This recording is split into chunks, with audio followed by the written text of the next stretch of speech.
Retour plateau pour continuer par parler, bien évidemment, on va dire quoi? On va parler à présent du talk.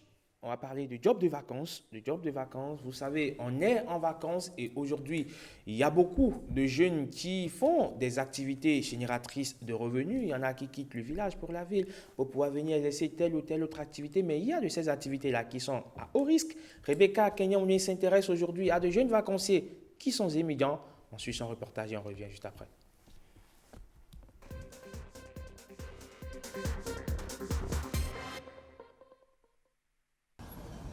Ils sont partout, sur autoroute, dans toutes les ruelles, en ville comme en race campagne. Leur signe de reconnaissance, chemise ou tunique jaune, juchée sur leur moto. Les émigrants tassis moto, inventés au Bénin puis exportés depuis des décennies en Afrique. J'ai choisi le ZEM, c'est auto.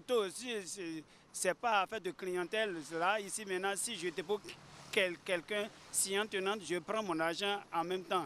La personne ne me doit pas. Moi-même, je ne dois pas la personne. Dans leur rang, des chômeurs de tout horizon, diplômés sans emploi, fonctionnaires démunis, mais depuis peu, ceux-là sont rejoints par des plus jeunes. Des vacanciers émigrants saisonniers, la plupart sont étudiants ou collégiens, envoyés sur les routes par l'infortune. Je conduis le ZIM. Cela fait déjà 3 ans. Au moment où j'étais en seconde, à cause des contributions, on m'a renvoyé au moment de la fin des études. J'ai commencé le ZIM pour avoir l'argent pour satisfaire mes besoins et payer mes contributions, mes fournitures et autres là, pour être un peu libre. Je suis arrivé ici pour chercher un peu d'argent pour avoir continué les études. Depuis ma classe de 4e, j'ai commencé par circuler un peu pour trouver les moyens, pour pouvoir payer la contribution, aussi payer les cahiers. L'année passée, j'ai pu obtenir mon bac, donc je suis en 2e année maintenant. Avec une moto, souvent louée en quête de sous pour survivre et assurer les prochaines dépenses de rentrée scolaire. Pour eux, les vacances équivalent au dur labeur sous le soleil, la pluie, exposés aux risques mortels de la route. La circulation à Cotonou ici, c'est un peu dense.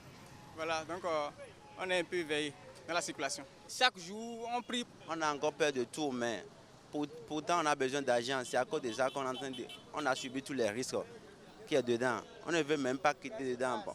Si tu restes à la maison, tu vas trouver quoi? Il y a trop d'inconvénients. Si tu ne sais pas circuler rapidement, d'autres peuvent venir te cogner et ça peut être accidenté pour toi. Aussi, si tu n'as pas les moyens, c'est à toi d'envoyer l'intéressé à l'hôpital ou bien tu vas rester là. Peut-être les sapeurs-pompiers peuvent venir à 2 heures du temps pour pouvoir t'évacuer à l'hôpital. Privés des joies et juste repos des vacances, ces jeunes scolaires ont choisi de se construire un avenir au forceps.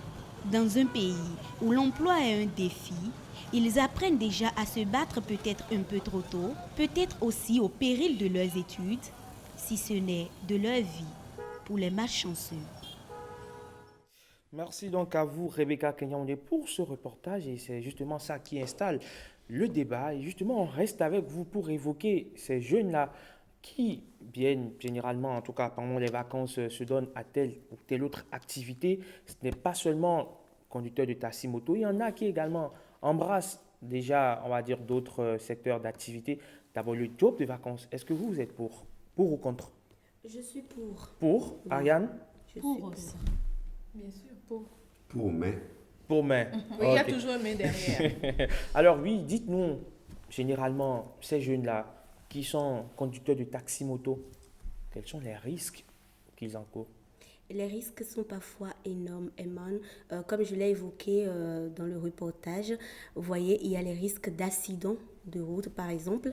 Et ils en sont conscients, en fait. Ils en sont conscients. Ils savent qu'ils risquent d'avoir des accidents de circulation. Mais ils le font parce qu'ils en ont besoin. Ils ont besoin de ces sous pour certains commencer la nouvelle rentrée scolaire, acheter des ouvrages, des livres et tout. Donc, c'est vrai, les jobs de vacances sont risqués. On va revenir après sur les risques, mais avant, Bruno, Swali, quand on parle de job de vacances, d'où est partie cette idée-là de travailler pendant les vacances?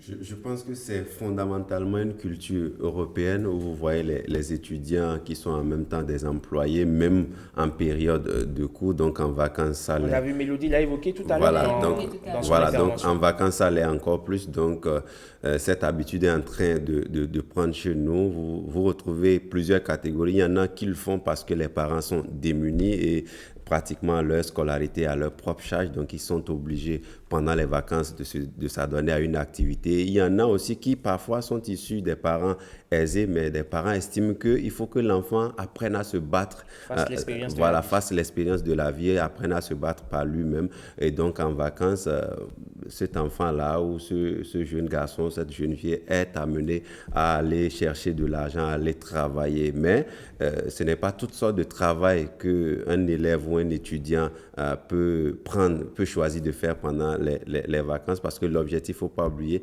la rentrée est là. Quand vous choisissez un travail trop épuisant, par exemple, et qui, au moment de la rentrée, pendant que tout le monde revient tout frais, vous revenez vraiment fatigué, vous dormez en classe parce que les vacances ont été vraiment surchargées pour vous, et que même parfois vous n'avez pas eu le temps de feuilleter les cahiers de la classe supérieure, par exemple, c'est un peu compliqué. Donc il faut aussi savoir gérer les choses. Il faut un boulot qui vous donne un peu de temps pour quand même feuilleter les cahiers, parce que après il faut la réussite à l'école aussi. Il faut aussi des jobs qui ne vont pas comment on va dire, vous exposer à certains risques. Je prends par exemple une élève qui est en classe de première et qui choisit comme job de vacances d'être une serveuse de bar. C'est un peu dangereux parce que parmi les clients, vous Sinon, savez, très dangereux.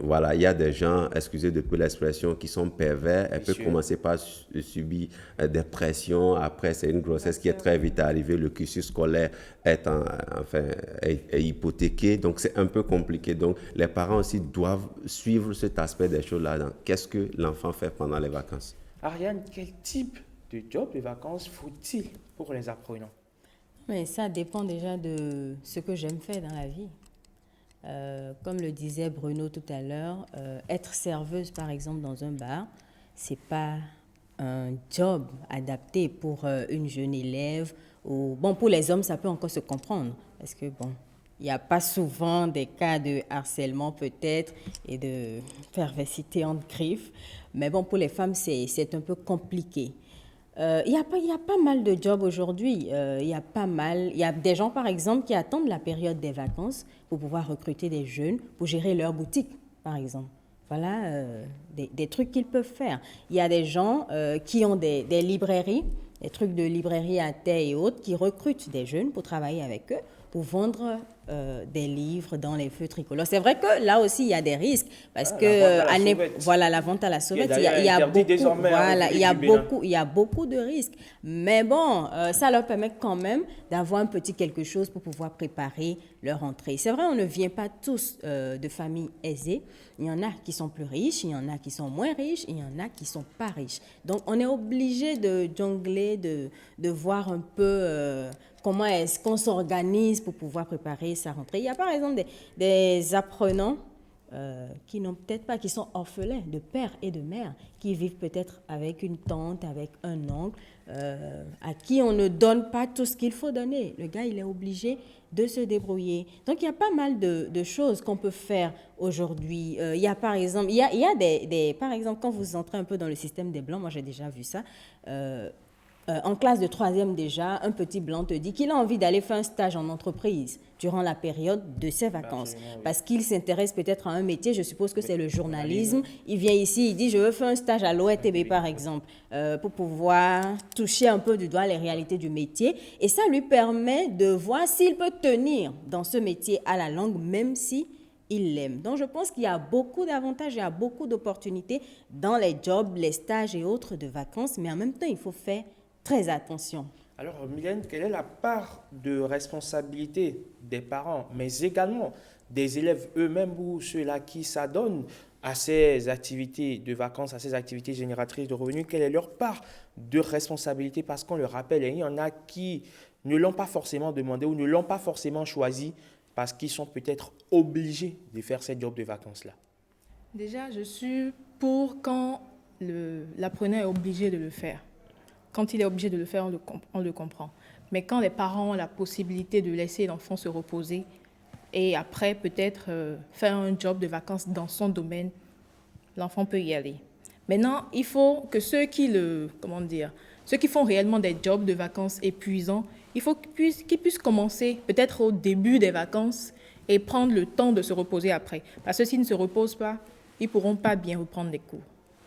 Alors, Bruno Soili, justement, c'est là que réside le véritable problème. Vous avez des apprenants, les vacances généralement c'est 60 jours ou un peu moins, et vous avez des jeunes qui vont jusqu'aux portes de la rentrée, c'est-à-dire c'est à la veille de la rentrée pratiquement. Oui, il y en a même qui attendent peut-être déjà que la rentrée commence au milieu du mois de septembre désormais. Ils attendent même de finir le mois de septembre dans l'activité qu'ils auraient choisie pendant les vacances pour pouvoir boucler le mois de septembre afin de récupérer ces sous-là. Ces sous qui ne sont pas forcément, suffisants. Ces sous qui sont dérisoires. Est-ce qu'il ne faut pas arriver à un peu réglementer le secteur pour pouvoir éviter qu'on exploite, parce que ça s'assimile parfois à de l'exploitation? Oui, ça s'assimile à de l'exploitation. Parfois, vous voyez des élèves ou des étudiants qui s'adonnent à des activités en vacances et qui oublient la rentrée d'un mois même avant de revenir. Et comme je l'ai dit, ils reviennent totalement esquintés. Et non seulement ça, vous avez aussi la rémunération. On n'en parle pas, mais c'est important. La rémunération, parfois, il y a des élèves qui s'adonnent à des activités ou des étudiants, mais au bout du compte, vous vous rendez compte qu'à la rentrée, ils n'ont pas gagné grand chose parce qu'il fallait se déplacer pour aller au lieu de travail, etc. Et la paye n'a pas véritablement, après avoir payé le transport, il ne reste pas grand chose. Donc, au bout du fil, vous vous rendez compte que vous êtes esquinté pour presque rien. Et donc, parfois, c'est un peu cela. L'autre aspect aussi qu'on doit évoquer dans ce talk, c'est il y a aussi une marge, il y a une catégorie d'élèves ou d'étudiants dont les parents vivent en zone rurale, où les vacances, c'est clair, il n'y a pas de job de vacances pour toi, tu rentres labourer la terre avec les parents. Il y a aussi cet aspect-là où c'est beaucoup plus familial et c'est de la production agricole là que viendra peut-être ton salut pour la rentrée des classes, etc. Donc, c'est un circuit tout tracé pour toi. C'est clair qu'en vacances, tu rentres au village, tu vas faire le job. Donc, ceux-là aussi, c'est des élèves généralement, des étudiants qui reviennent très fatigués parce qu'ils ont labouré la terre tout le temps pendant les vacances. Donc, il faut réguler ça. Il faudra relâcher l'élève ou l'étudiant quelques semaines avant la rentrée, le temps pour lui, comme je l'ai dit, non seulement de feuilleter les cahiers, quelques livres, mais aussi de se reposer pour pouvoir revenir en forme à la rentrée. Moi, j'ai déjà vu des jobs de vacances éloignés des apprenants de l'école. Parce que le gars, en période de vacances, il se dit, bon, il faut que j'aille faire un job.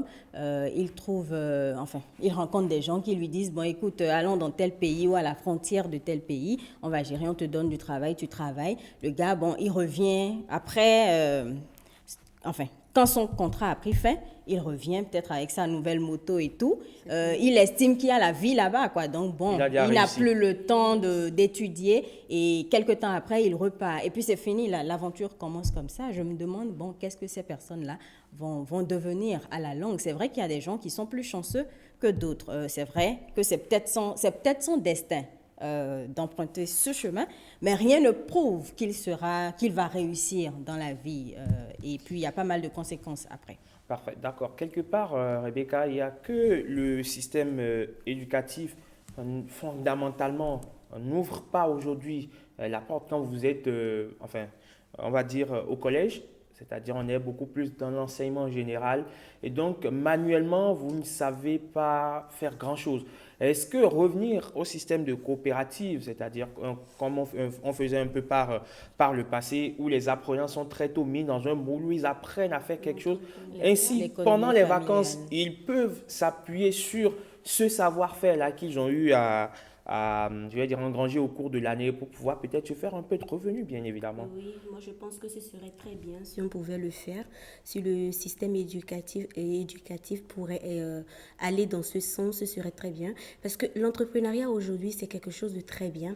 Vous voyez des jeunes qui, à 15 ans, ont déjà créé des startups, ont déjà des idées innovantes et l'Afrique regorge beaucoup de talents et ces enfants, on peut les orienter dans ce sens-là, pourquoi pas. Je pense que pendant les périodes de vacances, on peut déjà faire ça. Et là, les parents déjà à la maison, on fait la chimie à l'école, n'est-ce pas?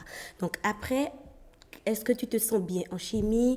Est-ce que tu penses qu'en technologie, tu arrives à te retrouver pendant les vacances? Pourquoi pas lui trouver quand même des jeux qui vont l'amener à développer ces idées-là. Peut-être que lui-même, il ne savait pas, il ne s'en rendait pas compte. Ça va l'amener à développer ses idées. Et pourquoi pas, à la rentrée scolaire, il booste ses performances. Et puis, bon, ça part comme ça. Alors, on fait comment finalement pour réglementer le secteur Bruno Soili pour que les jeunes ne soient pas exploités fondamentalement avant, on va dire, le démarrage de l'année, parce qu'au final, c'est qu'ils se retrouvent perdants dans l'histoire. Oui, il faudra déjà, je dirais, centraliser les annonces de jobs de vacances. Ailleurs, les choses sont centralisées. On sait qui recrute quoi, qui cherche quel profil pour recruter. Et donc, les choses sont plus ou moins, on va dire, réglementées. Si ça pouvait être le cas ici, ce serait bien parce que quelqu'un l'évoquait tantôt sur ce plateau. Il y a, on va dire, l'aspect exploitation des choses. Vous avez des parents qui, parfois, pendant les vacances, peuvent envoyer la petite fille, par exemple, aller faire le travail de domestique ailleurs. Ça, c'est de l'exploitation. Et la fille finit peut-être les 2-3 mois de travail sans véritablement entrer en possession de l'argent. Et ça reste vraiment très inconnu, très discret parce que ce n'est pas réglementé. Personne ne sait à part la famille et à la famille qui envoie l'enfant et la famille d'accueil. Donc, c'est vraiment compliqué. Il faudra véritablement qu'à ce niveau-là, un travail se fasse pour que désormais, on sache en termes de job de vacances quel enfant est soumis à quoi et interdire certains jobs de vacances aux élèves et étudiants. Vous ne pouvez pas être élève, par exemple, comme je le disais, et aller embrasser un travail de service de bar et vous rentrez à 1h, 2h du matin, 3h du matin.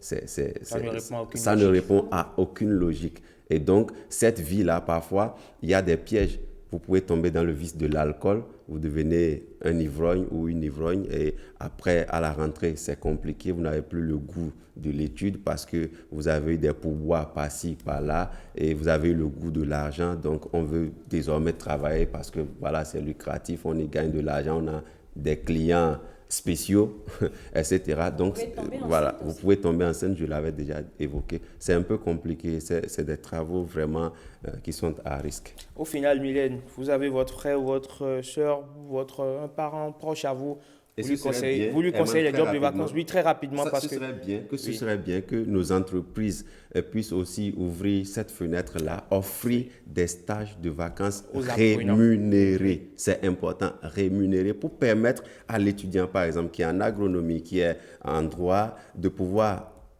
on va dire, expérimenter le milieu professionnel tout en ayant un petit revenu pendant les vacances. Donc, les deux vont de pair, mais à la fin, l'étudiant gagne parce que oui, en vacances, il se serait, on va dire, cultivé davantage, il aurait eu professionnellement un plus et financièrement aussi, il aurait eu un plus.